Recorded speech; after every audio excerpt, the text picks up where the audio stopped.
Hope everybody's doing well. My name's Andy King. This is the Small Phoenix Rising. Our crusade is to provide small business owners the tools, insights, and mentoring needed to get through this tough time and back to being successful and profitable. So just as a housekeeping thing, we're going to ask if you guys have questions, just go ahead, either raise your hand or type it in the chat box. We'll get to it. If you raise your hand, we'll unmute you, and then you can go ahead and ask your questions. So what we provide are tools, insights, and mentoring. And so today we're going to start with the Paycheck Protection Program. So I wanted to kind of just make this kind of an open forum for right now, as far as those that have had experience with this, just kind of comment on it. I was hoping you have, John Stacy's on, so please comment. Or, hey, Phil, you've done the PPP, correct? Yeah. Okay, you mind sharing what your experience has been, what you've learned, what that's been like? Well, I've seen nothing. I submitted my original application probably 7 days ago. Right. And I had to resubmit some new information yesterday. Right. Even though I had submitted all the correct information, the lender came back to me and said, he was asking me what my official business name was, and some of the numbers seemed off, even though everything I inputted was correctly. And what I resent them was the exact same information. So I resent the application, but then I asked him, I said, look, I've heard money's out. I've heard all these frustrations. I said, at this point, what's the chances? And he says that I have a loan number, so that I'm still in queue. So there's a chance, I guess. Right. We'll so see. Are you going through what bank are you going through, if you don't mind me asking? So I actually went through a company called Lendio, Lendio. My gal at Heartland Credit Card Processing had recommended them. They apparently teamed up together, Heartland and Lendio, and it was a real streamlined process, or so I thought. Right. They came back and requested all the same information. What I have heard on the other side is, if you guys have probably heard about Wells Fargo, all the issues with them, but I've heard Amegy has been a really good venue to go through. Yeah. That I've heard wonderful things about Amegy, and I've heard all these horror stories about Wells Fargo. So, right. Okay. So I'm still in the queuing process. Okay. Well, just keep us up to date on that. Yep. What I'm hearing national reports wise, anybody that's like Wells Fargo, Bank of America, and I've even seen some news reports on this, they're very difficult because they're big banks. Your Amergys and your smaller banks, you're going to have a whole lot more success. So you got any update on anything right now, John Stacy? Yeah, actually, again, I'm with Amegy, and they were a couple days late in their application process because they were focused on getting all the information up front. So on a Tuesday night, I got the application, filled it out. I think about the next Tuesday or Wednesday, I had been through this review process. I signed some paperwork, which was really the real application. Last Saturday, I got a text from the banker I know, and they said, hey, can you go sign your loan documents? Signed the loan documents on Saturday afternoon, about 5, and I got money deposited in my account on Sunday. Wow. Which is unbelievable. Okay. So Amegy Bank's great experience. They did a good job taking care of. Yeah, that's good. That's great. Any other experiences out there with the PPP?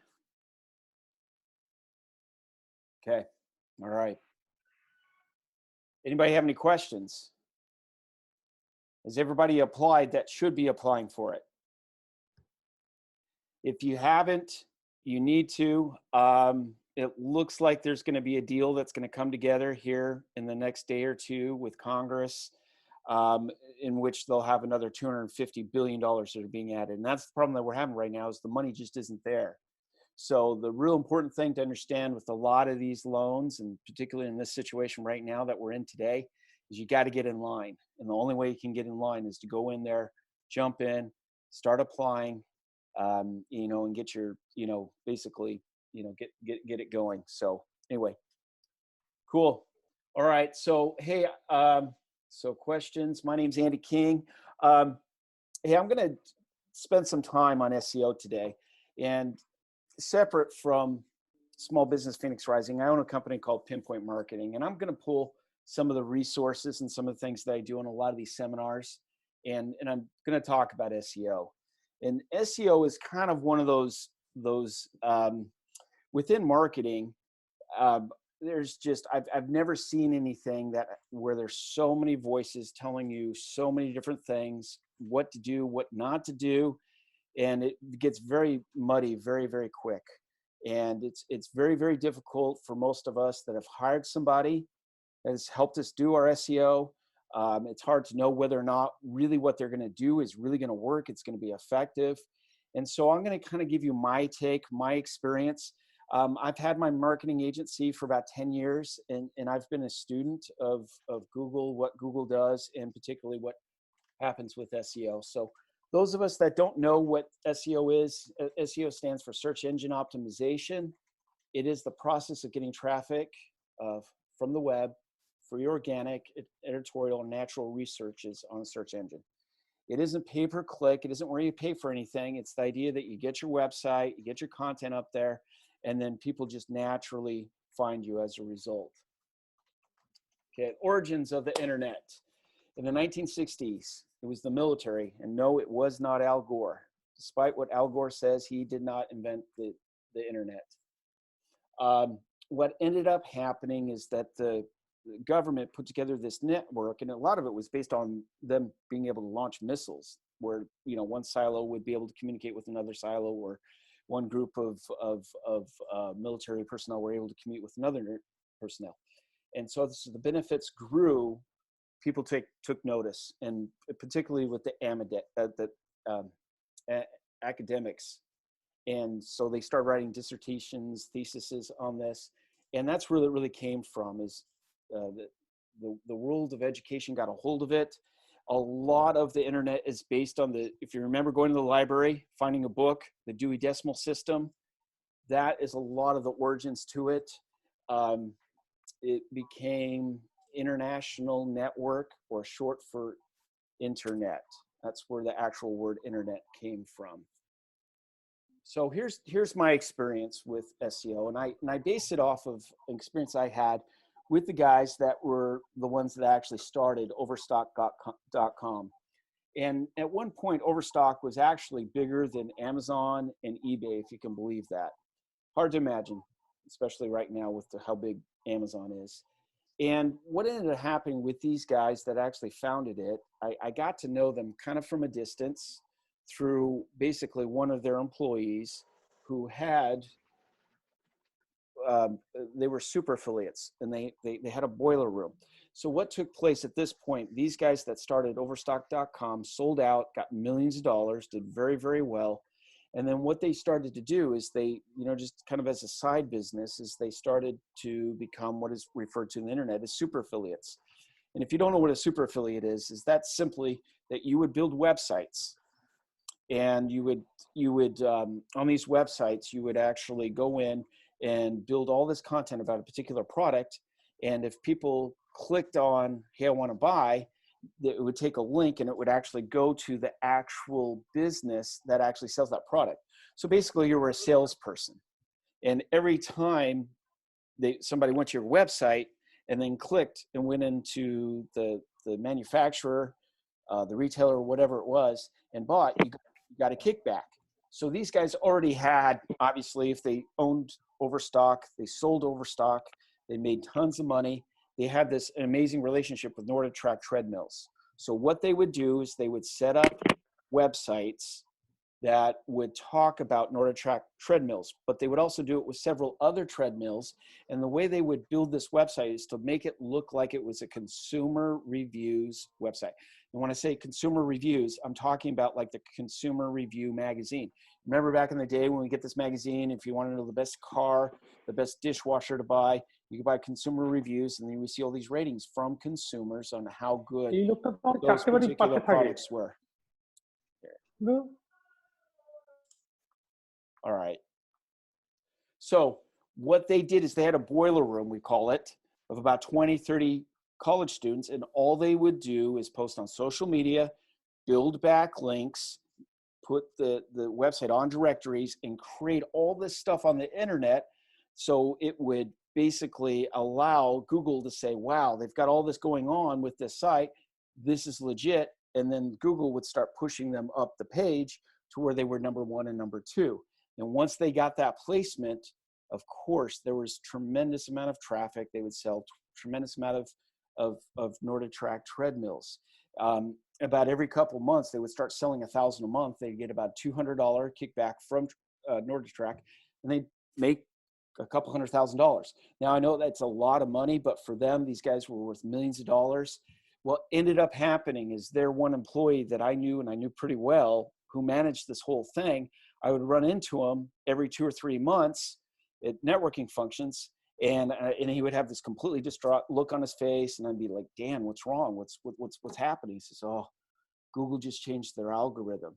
Everything that we've done up to this point not only doesn't work, we're actually being penalized. So we have to go in and we have to scrub the website and we have to start all over again. So eventually what these guys did is they gave up on it. They said, look, it's not worth us spending 90, 120 days to build up to where we can make 100 grand. We can do something that's more long-term, more consistent. And they finally just bagged the whole thing. It was more trouble for them than what it was worth. And so my takeaway on this is that what Google wants Google to be is organic. And because they have an army of PhDs, they have all these people that are constantly trying to figure out how to plug the holes, meaning like I used to have 2 dogs, and all the dogs would do would go around and test the fence and see where they could dig underneath the fence and get out. That's a lot of what SEO people do, is they go around, they poke through the holes. But Google sits there and figures out where those holes are and they plug them up. So whatever work has been done with a lot of this, it's called black hat SEO, eventually Google will not only rip down your website, potentially, they will penalize you, and they will at least at minimum make it ineffective. So there's 2 major components to SEO. And what the remainder of what I'm going to talk about is how to do SEO the correct way, the organic way, the way Google actually wants you to do it, okay? All right, so 2 kinds. There's on-page and there's off-page SEO. Your on-page SEO is the content, title tags, metadata, headings, H1, H2, H3, H4, and then the URL structure. There's more things, there's more elements to that, but these are the major components. Your content is your pictures, your words, the information that you're on the website. Your title tags, your meta description. Each page has a little blurb on it. Most of the time we see that when we actually Google a page, we'll actually see a little citation about what that website is. That is the actual meta description title tag. And then each page has that with it on a website. Your headings, your H1s, H2s, that's usually where you can tell the difference between an actual title, just like a normal headline. If you'd see in a magazine, it's usually bigger than the body of the content. And those are actually coded as an H1, H2, H3, H4, okay? And then URL structure. What's your domain like? You know, if you have a flooring company, you should probably have flooring in the name of your website. That type of thing. That's your URL structure, okay? On your off-page SEO, that's where you're looking at directories, backlinks, videos, social media, online reviews. Those are the 4 biggie. There's other things to that, but what I'm trying to do is I'm just trying to give you the most important stuff that most of us need to focus on. Okay, so before I discuss both of these, I want to help you identify an SEO hack. And an SEO hack is somebody that goes out there and does what I call, or what the industry calls, is black hat strategies. And they're all over the place. Part of the problem we have with this, and a lot of these guys, even some of them are well-meaning, but part of the problem that we have when we understand SEO is from the standpoint standpoint of how much it's evolved over the years. Back in 1994, and Al Rodenberg, who's actually on the phone call with us, actually had a website in which at the bottom of the website, he basically put, this is the best business for this, this, this. And he copied that and repeated it like 200 times on the web page. Then he copied it all and he put it in white text. Then he put the background as white, so you wouldn't even see it. Well, in 1994, that worked. He was ranking #1 for that particular industry and that product nationally. Now, none of us would ever think that we could do something like that and it would make sense, because obviously it's gotten pretty darn sophisticated. The problem is things that worked even just a couple of years ago, 2 or 3 years ago, don't work today. And what I'm specifically talking about is these shortcuts. You know, it's where you're trying to poke holes in the fence and get this advantage that we all wanted over our competitors, but it's just kind of a quick fix. It's the black hat stuff. The problem is a lot of this stuff has kind of worked in the past, but as Google becomes more and more organic, they want to get rid of all of that. They want to extricate all of that. They don't want in any form, any fashion to allow people just to take a website and suddenly do all this activity and suddenly, boom, you're going to show up as #1, because their terms, you know, and they're the ones with the PhDs, they feel that that's not going to be organic. So here's the things that kind of tip you off. Here's the things that you need to be careful. And people that say these type of things or do these kind of things are things to be aware of. The first one is, we'll get you to #1 at Google. And that's pretty straightforward. I mean, I think most SEO guys don't even say that. I mean, they'd be out of their mind, because most of us understand that. They're constantly talking about Google's algorithm. The bottom line is nobody knows the complete Google algorithm. Most of the people that are in Google don't understand and don't comprehend all of Google's algorithm, okay? Little transparency, won't tell you the specifics to what they're doing. They're always telling you, oh yeah, hey, I've got this system and I can implement it, but I really can't tell you much about it. So they're going to kind of obfuscate a lot, okay? Or they provide you a huge long list of items. It's a line item that you may not understand, but it's going to look like it's a lot of stuff. We're going to correct all your H1s and then your H2s and your H3s. And they just make this list that's like 40, 50 items, you know, but when in reality, it's pretty simple, you know, but they make it look like it's more complicated than what it is. They can get you a ton of backlinks.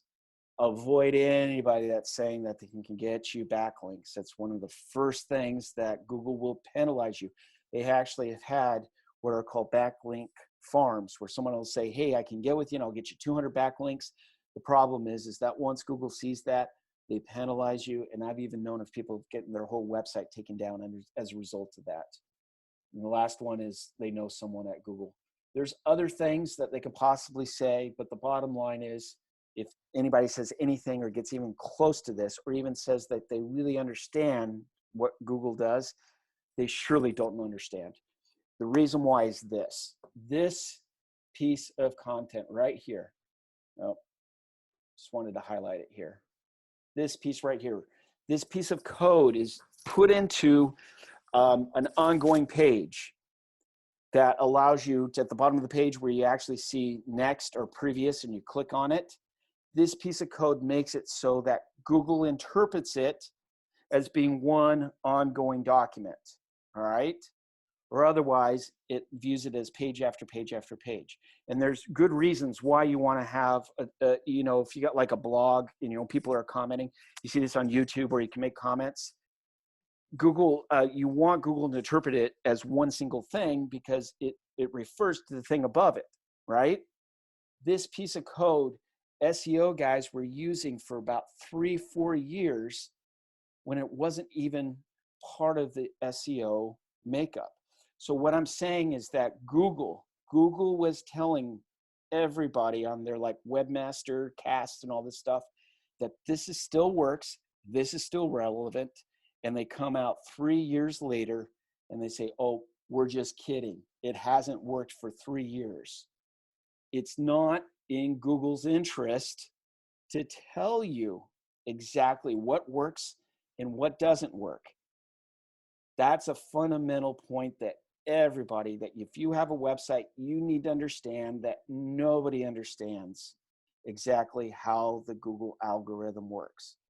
And things that they even say. These guys that run around, they're all certified by Google and this and that, they know as little as the next guy that isn't certified. And it's because Google, and I don't think they necessarily do this purposely to have disinformation, but they don't have an inherent interest. In fact, it's a conflict of interest to tell people more and more of what works and what doesn't work. And if you go in and you watch videos by Matt Cutts, that's Mattcutts, he is the lead SEO guy within Google. And he'll tell you the things that works and the things that are valuable to you in your business. And that's what we're going to get into today, okay? And that's where we're going to talk about a lot of your on-page and your off-page SEO. So on your on-page SEO, letter A, content is king. The more content that you have up on your website, the better your website's going to be. If you go and you look at Milton Frank, they're a plumbing company. We do all sorts of analysis on various websites out there. They have 30,000 words on their website, and they're a plumbing company. And they have a page and a paragraph about a leaky sink. Then they have a page and a paragraph about water leaking underneath the sink. And then they have a page and a paragraph about a leaky toilet. They do some air conditioning stuff too, but they're a plumbing company that has 30,000 words, and it's insane. And a few years back, if you Google plumbing help or, plumbing contractor, they were almost always the first one at the very top of the page within the Spring Woodlands area. And it's because of their content. They have tons of content, and it took them probably, no doubt, a bit of time. But to put that in perspective, I recently finished writing a book. It's not the thickest thing. It's not the thinnest thing, but I have 60,000 words in it. They have a website that's about half of what my book is, and that's tremendous. Okay, title tags, meta tags, those are the descriptions, just as I mentioned before. You have the headlines, the H1s, H2s, each new page that has a heading needs to be categorized that. And then if you're looking at doing a new website, URL is really important. Put in there what it is that you do, okay? All right, on-page SEO. This is a great tool, woorank.com. You can type in your website and it will give you not only a score, but it will tell you everything that you need to work on with that website. It's a great tool. We've been using it probably close to 7 to 10 years. One thing I will tell you, don't be distraught if you only get like a 50 or 60 as far as your score is concerned. In fact, if you're in the 60s, you're probably doing pretty good. I've never seen that score more than 85. And that's because I think they set impossible standards. I've put in like eBay, I've put in Apple, and I see those companies only getting in the 80s. So if you're getting into the 60s, you're doing pretty good. But if you're in the 30s or the 40s, you've got some work, but it'll give you a report of all the things that you need to work on. The major things are the title tags, the meta descriptions, those items that I covered. A lot of this stuff, you can get into the weeds. It can get really complicated. There is diminishing returns in this, like there is in everything else in life. But those are some of the major components to that, is go through that and get at least the very top items, because those are the most important. Okay. All right. So we're going to go ahead and talk about off-page SEO. This is your directories, backlinks, videos, social media, and online reviews. These are the 4 things that we always recommend for businesses to do and to focus.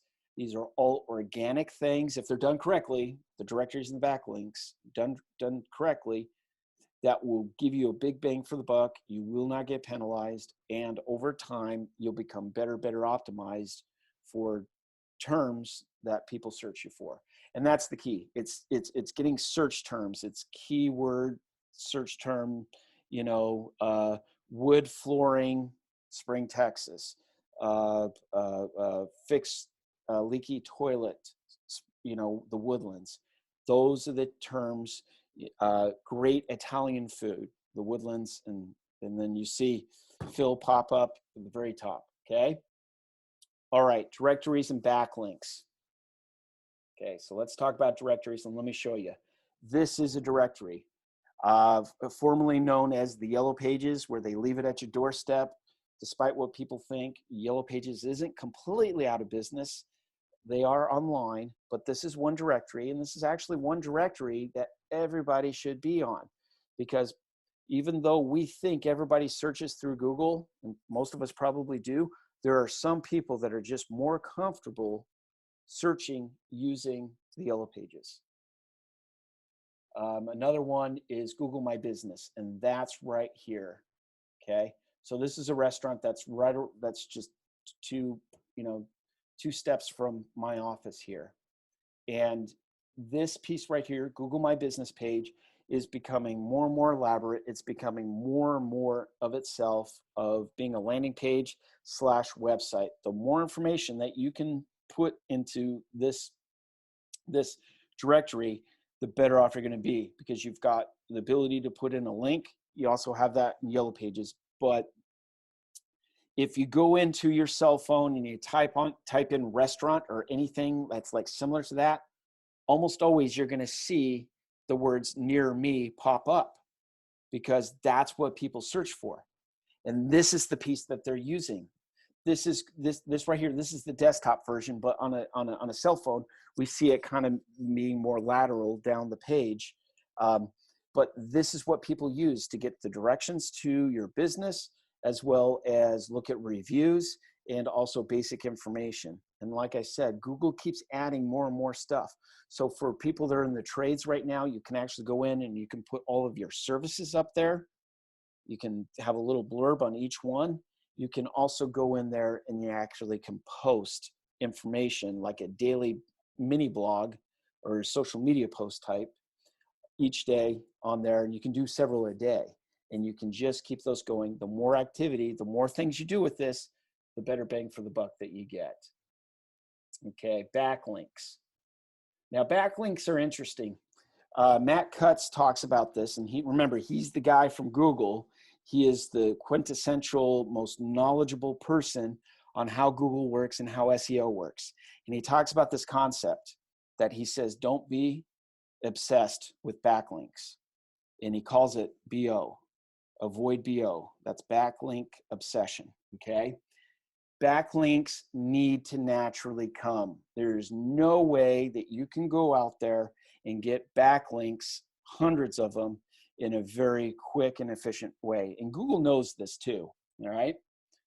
Most backlinks, if they're going to be useful to your website, need to make sense that you've got a backlink on there. So here's an example.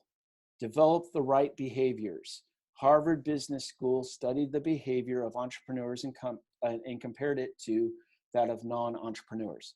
That piece that's circled in red right there, that is the link, and that is the link to the Harvard Business study. So this whole article here is about that study and kind of doing a summation of it, and you can click on it and go directly to the actual study.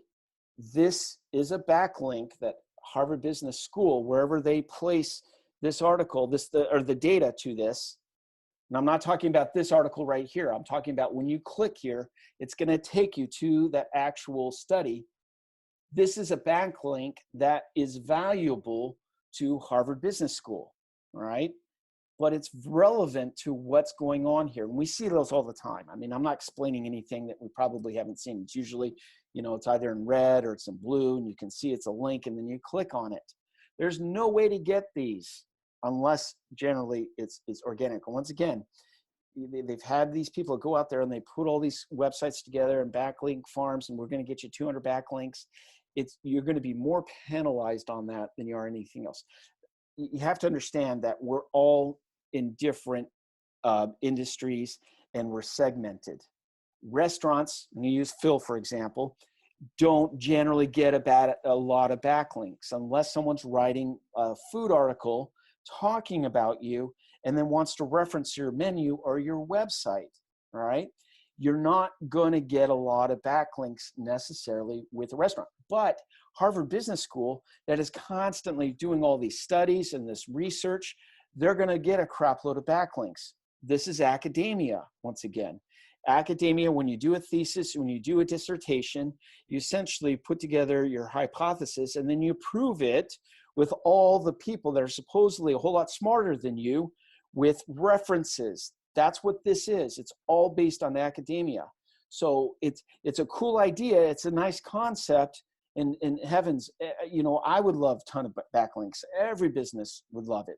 But the reality is most of us are in businesses that we're probably not going to get a ton of backlinks unless we're going on the internet and we're writing 5, 6, 7, 8 hours a day. Those are the ones that generally get the organic backlinks. They're the ones that are doing studies. They're doing research. So this is very confusing. There's in terms of people that are always talking about those. But once again, just remember Matt Cutts, look him up.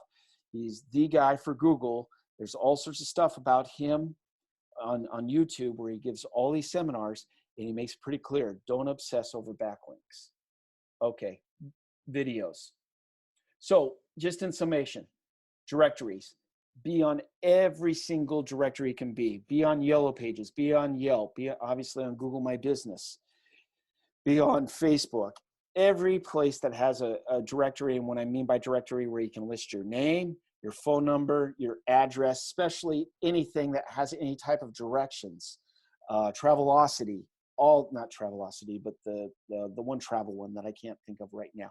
All of these are directories, MapQuest, all of them. Get on there and make sure all your information is correct. And the address, the phone number, it's all the same because Google will give you points for that, so to speak. Okay, video. Okay, video's huge. Okay, here's a video that I produced last week. And the reason video is great is the linkability. Right here, you will see this is the actual link to this video. And it's the short link that I can send out, that I can put into a call to action, watch my video. I can just email it to people. They'll click on it. They'll see my video. Video is separate, obviously, from a website. Video, you generally need to host somewhere. Video files get huge. Each time we do these Small Business Phoenix Rising Zoom meetings, I record it, and then I take the recording, I download it, I do just a quick edit, and then I upload it to YouTube. And by the time I'm done with all of that, it's about an hour and a half. And we're only generally doing these calls for like 30 to 40 minutes. But video there's just tons of data in video, even when you downsize it down to standard definition. High def, ultra high def, and I know it's the rage to get an ultra high def camera, but as far as videographers, but what are you going to do with it? You can't show anybody that footage. So understand, and the point I'm making is that compressing video, it takes time, it takes resources. And so you have to basically put it on YouTube. You've got to put it on Vimeo. You got to put it on one of these sites. Probably one of the worst things you can do is to try to put it natively on your website, because if your website can break, it can get bogged down. Google can look at it and say, well, that's not a very efficient website. So video needs to be on YouTube. But the value of that is this right here, the description. All right. YouTube allows you up to 5,000 characters in the description. YouTube today does not have the ability to listen to your video and be able to say what it is or classify it or categorize it. They do that through this description. 5,000 characters is about 700 to 800 words. It's like a super long blog posts. And if I was to scroll down, and I don't have it here because this is just a slide, you're going to see there's a ton of content there. This is the most powerful piece. Do not do video without the description. The description is what Google goes through. It reads it, it categorizes it, and then it ranks you according to authority. So this video right here, I did it last week. We've got over 100 views. We sent it out a few people.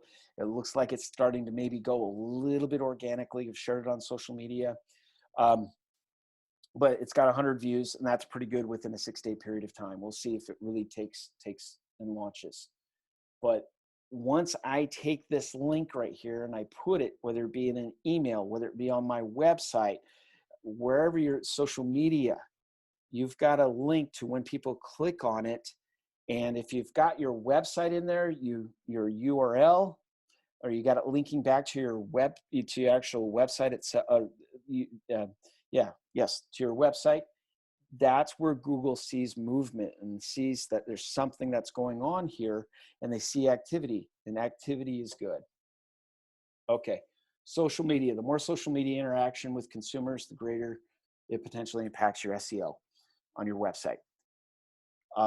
Facebook, Twitter, Instagram, all of them, they're great places. The thing is, the key is just be active. Right now, as far as we know it, Google does not go in there, and they do not crawl Facebook and the other social media platforms. They probably can't because of issues with privacy as far as Facebook and Google, and they don't want to get into a major war. But activity is important. The more active you are on social media, especially when I was talking about the video, you have links to your videos, you have links to your website. The more that this does, and I know a lot of people like to take their videos and actually upload them to Facebook, and that Facebook is one of those places where you can host video. But my opinion is that you're better to actually upload them to YouTube and then take the link and put it on Facebook, because someone clicks on it. Not only is there something going on with Facebook that's happening, but also Google is seeing that video is being accessed through YouTube. So I hope that makes sense. But the bottom line is, the more active you are in social media, the easier it is for the consumer to find you. You see that in a lot in searches, and understand that Facebook is similar in Google, that they have an algorithm. They're a search engine too, that we can go in there. But a lot of times we can find people just when we Google someone's name. We don't even have to put Facebook behind it, but we can put somebody's name or a business name. And particularly if they don't have a website, that business name, a lot of times their Facebook page, their business page will show up, and it's getting optimized. So it's important. All right, online reviews. All right, so online reviews, it really is changing everything. It is the most effective thing that just about any business can do, is to get their customers to post a review on what their experience was. There's all sorts of statistics out there. I'm not going to repeat it, but it's like in the 80s or 90% that consumers value an online review almost as much as a personal recommendation. You can thank Amazon for all this. They're the ones that started all of this. Who doesn't go in and read at least a half a dozen reviews on a product that they're going to spend more than $100 on? In fact, a lot of us will read like 20, 30, 40. If you're going to spend a couple thousand, you're probably reading a couple hundred reviews. It is innate in our nature to want to seek after what other people have thought about that business from another consumer's perspective. Pretty straightforward, and it kind of goes without saying, but I'm going to say it anyway. If you have a website, what are you going to say about yourself? What are you going to say about your business? You're going to say all positive things. That's how we all are. That's how you should be. You should say the positive. But the consumer is a disinterested third party, and they're going to give you probably a little bit more accurate, definitely more accurate reality to what that business is really like. So anywhere you can get reviews, you get them. A lot of these, obviously, like Angie's List, Thumbtack, they're really geared towards the home services, construction. But Google, Yelp, Facebook, Yellow Pages, every business can be on there. Consumer Affairs is popular. TripAdvisor, a lot of information. MapQuest, Yahoo Reviews, that's another good one that most of us can be on. Bing can be on there too. And then Glassdoor is an actual place where employees can go in and actually do a review as far as how good of an employer or how good of the business is that they work for. So reviews are everything. That this industry is completely changed. The review piece is so dramatically changed, even how Google does Google, because they look at They look at what the consumer's voice is. In fact, most of the time when you Google a company, you'll not only see their website come up, you'll see 4 or 5 review channels come up with star ratings and with reviews. You want to be everywhere. You want to have reviews everywhere. Everywhere that you can possibly get a review, you want to have a review there. I know it's a lot of work. I get it, but that's the nature of it. So, all right, we're pretty much concluded there. Let me just do a little quick summation. It's really about directories. Don't worry about the backlinks. Just get on every single directory. The video, social media, and online reviews. Those are the 4 most powerful things that businesses can do to grow their business, especially long term. It's all organic. You're not going to get penalized, and you're going to get a lot of bang for the buck, especially if you're consistent and you continually do this over time. That's what Google wants to see, is they want to see consistency.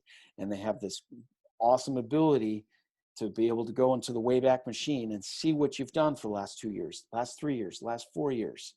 Stuff that you've done 2, 3, 4 years ago should be helping you today. And it will help you today if it was content related, if it was video related, if it was social media related. No gimmicks, no trying to dig a hole under the fence. Stay away from what is referred to in the industry as black hat strategies. So with that being said, do we have any questions?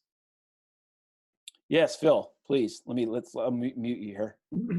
Hey, so I had gone to a marketing seminar one time, and there was something that the guy had said, and I couldn't find the notes thereafter, but every time somebody leaves your business, he was saying that there was a way that Google, because it knows everywhere that you are, would be able to send you right an invitation to do a review. Right. Do you know how to get to that?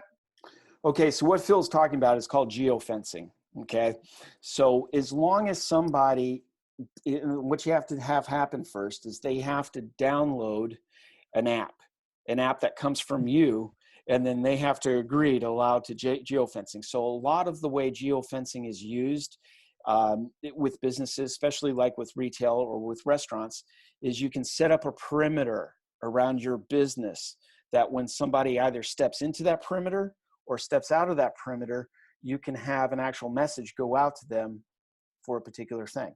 So for example, a coffee shop. Every coffee shop should have their own app, and they should geofence big time. Because if I'm driving down the road and I come within, say, a quarter of a mile of that coffee shop, they should be sending out some sort of a message, say, this is our special today, come on by. Because as soon as it picks me up and I get within that perimeter, it can send out a message of whatever I want it to be. Same thing if you leave the geofence. You come in and you leave. So for instance, for Phil, what's a really good idea is to have a table tent on the restaurant table talking about, hey, if you download our app, you'll get specials, you'll get discounts, you can put your loyalty program, all of these things that all these restaurants are doing, right? And then you set up the geofencing, and most of the time people agree to this stuff with not knowing really what they're agreeing to, right? I mean, that's, we're not going to go through and read through everything. No, I'm okay with getting the offers, but I don't want the geofencing. And they're just going to accept it all. And then once they've done that and they walk out of your restaurant, just like what you learned at the seminar, they walk out and they've loaded up the app, they'll have a message say, hey, thanks for coming. We appreciate your patronage. Please, it would really help us if you go ahead and you post a review on Google, Facebook, wherever it is, and you can have a link in there, and then they can click on it. And that's a great way. That really is a great way to get reviews. Okay, I appreciate it. Yeah, you bet. Any other questions? Okay, so I'm hoping this was helpful.